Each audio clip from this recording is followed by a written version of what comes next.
Right mga katsaytoy, mga kabisdak. So, mayroon na naman tayong ipapakita sa inyo itong 10 peso coins na semi-hard to find. Kung bibilhin ito ay nasa 50 hanggang 75 bawat isa. Kasi ang dami ito. Pakita ko sa inyo. Ito ay 10 peso semi-hard to find na year 2000, 2014 at 2016. So let's go, tara na. Papakita ko sa inyo para makita kayo ng mga ganitong semi-hard to find na mahal na ang value. Right? So let's go. So ito mga katsaytsoy, mga kabisdak, ito marami ito mga katsaytsoy, mga kabisdak. Ipapakita ko sa inyo itong coins na ito na semi-hard to find 10 peso year to. Marami ang dami ang dami diba? So ito ay year 2000, 2016 at saka year 2014. So ang dami ito. So kuha lang tayo ng tag-isa na ipakita ko sa inyo itong year na ito. Ito. Kasi ang dami ito, halos ito hard to find. Semi-hard to find na coins. So ito kung makikita ninyo.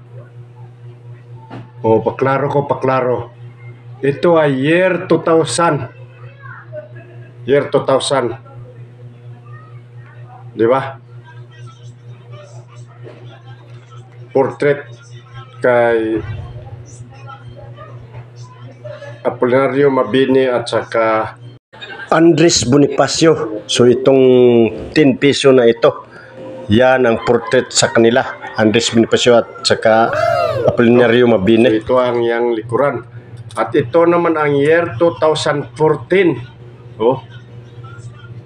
Para magklaro ba? Di ba? Klaro naman year 2014 at ito rin ang kanyang likuran.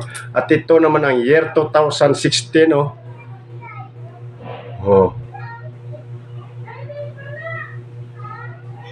Yes! Ito ang kanyang likuran. So ang dami. So ipapakita ko, diba So ang dami ito.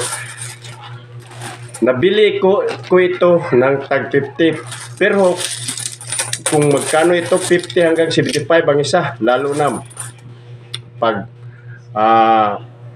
ilang taon na ang dumaan. So siguro nasa 100 plus na ito bawat isa. So pinapakita ko lang sa inyo, baka mayroon rin kayo, di ba? So ang dami ito. So yan mga katsayatsoy, mga kabisdak, pag mayroon kayong ganito, so siyempre naman ipapakita nyo. At pag nakagusto rin kayo sa itong videos ko na ito, paki-like at share naman para makita sa iba na palagi tayong mag-update ng ating videos, lalo na sa Reels at saka itong coin collection natin. So siyempre paki-like and share naman. Right? Thank you. Maraming salamat po.